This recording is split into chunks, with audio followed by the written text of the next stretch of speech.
Hi everyone, my name is Sean Fletcher, and my first video is going to be on democratic leadership in IT. This is for the leadership in IT class at Georgia College. So democratic leadership, the main characteristic is involvement of the team or the followers of the leader in decision making.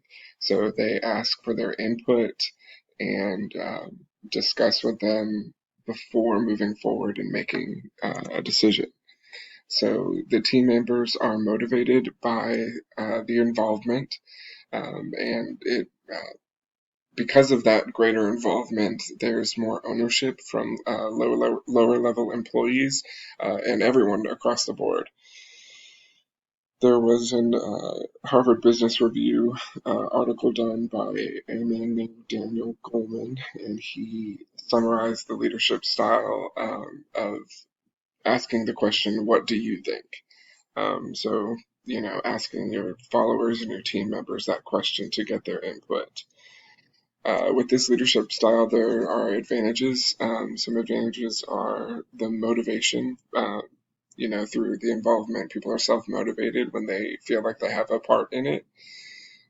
It's team-oriented, meaning team-centric, where they're an integral part in the decision-making process, and you're thinking about your team when you make those decisions. It also allows people to feel more comfortable throwing out new techniques, and so that can potentially increase productivity and innovation. The major disadvantage of democratic leadership is that it can sometimes be time consuming. If you're spending meeting after meeting talking about the same topic or project before making a decision, then it can take up a lot longer than you anticipated.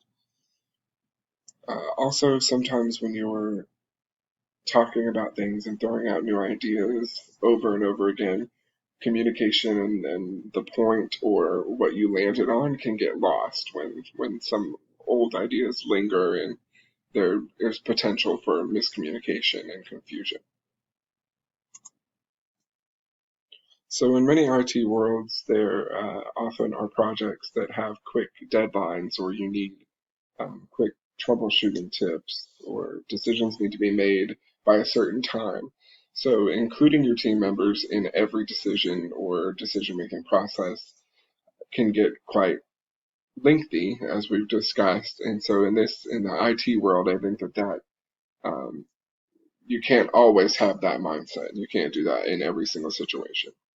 I do think that the self-motivation, is one really beneficial part of the democratic leadership style, because I think that including your team members means that they take ownership, and so they're self-motivated to do better in their position or their area. Also, incorporating all of your team members across all levels, you have many different skill sets, and so that has a greater potential of finding unique solutions to problems.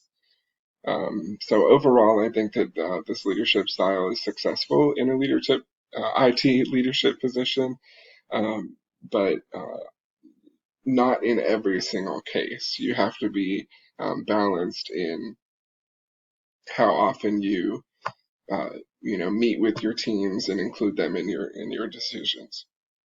I think that leaders in general and in the IT world have to be willing to step up and make that final decision when they need to.